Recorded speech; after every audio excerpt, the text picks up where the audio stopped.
V sekciji za preventivno medicino pri Slovenskem zdravniškem društvu opozarjajo, da bo prihajajoče hladnejše obdobje spremljalo povečanje virusnih okužb dihal. Za splošno in načeloma zdravo populacijo respiratorni virusi ne predstavljajo večjih težav, ogroženim skupinam pa prinašajo večje tveganje za težji potek bolezni in nepredvidene zaplete.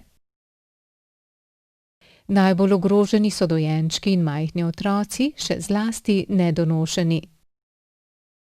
Strokovnjaki zato svetujejo, naj upoštevamo napotke družinskih zdravnikov in pediatrov ter naj redno skrbimo za preventivne ukrepe za preprečevanje širjenja virusov. Vstopamo v obdobje hladnejšega vremena, ki ga vsako leto spremlja občuten porast okužb z virusnimi okužbami dihal.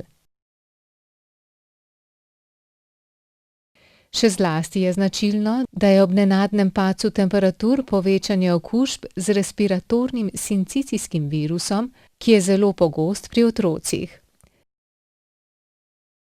Z njim se namreč v prvem letu življenja okužita 2/3 dojenčkov, do dopolnjenega 2. leta pa se z njim okuži skoraj vsak otrok. RSV je pri majhnih otrocih najpogostejši virusni povzročitelj bronhiolitisa, vnetje malih dihalnih poti in pljučnice, vnetje drobnih pljučnih mešičkov.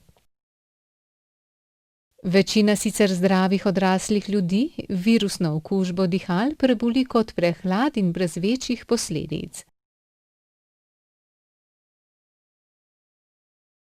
Žal to ne velja za vse. Ogrožene skupine se soočajo z večjim tveganjem za hujši potek bolezni, še zlasti, če gre za RSV.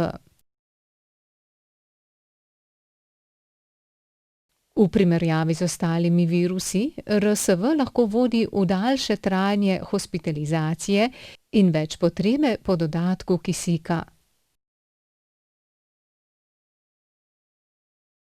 Med zaščitnimi dejavniki pa je zelo pomembno dojenje in cepljenja, tako otrok kot nosečnic.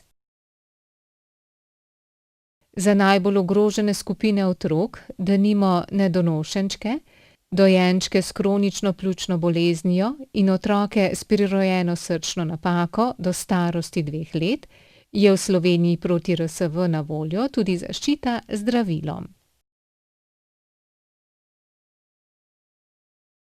Helena Mole, doktorica medicine, specialistka pediatrije, poudarja, da moramo dosledno upoštevati napotke strokovnjakov o preprečevanju širjenja virusnih okužb dihal. Čeprav so zelo preprosti, imajo tako imenovani splošni preventivni ukrepi velik pomen pri omejevanju širjenja virusov. Ti so: redno umivanje rok s toplo vodo in milom, pravilna higiena kašlja, ne kašljamo v notranjo ali zunanjo stran dlani, ampak v notranjo stran komolca, izogibanje stikov med obolelimi in zdravimi, redno zračenje prostorov, gibanje na svežem zraku, zdrava in uravnotežena prehrana.